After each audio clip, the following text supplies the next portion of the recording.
มาขังมาเก็บมะขอมเบิ่งไหมมะขอมออกหลายแท้หลายวะฮอดยามผลสุกละคิดฮอดสมัยเด็กน้อย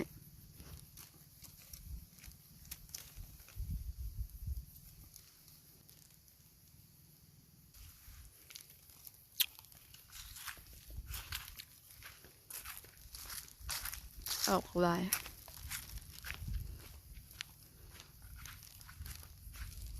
เบิ่งแม้ขังนางงามแท้งามว่ะมีแต่ไม่ดู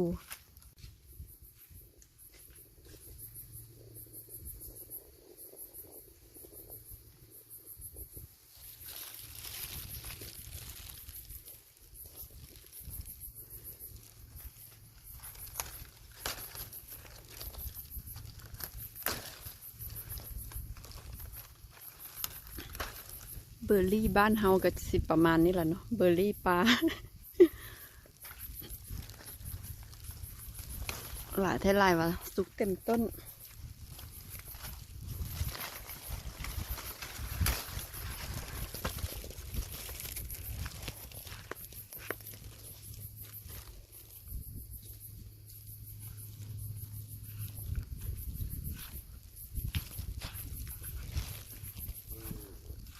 ตอนยังน้อย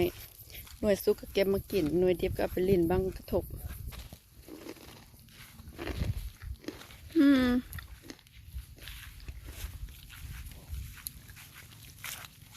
เอาจีนางนำจังใดบัน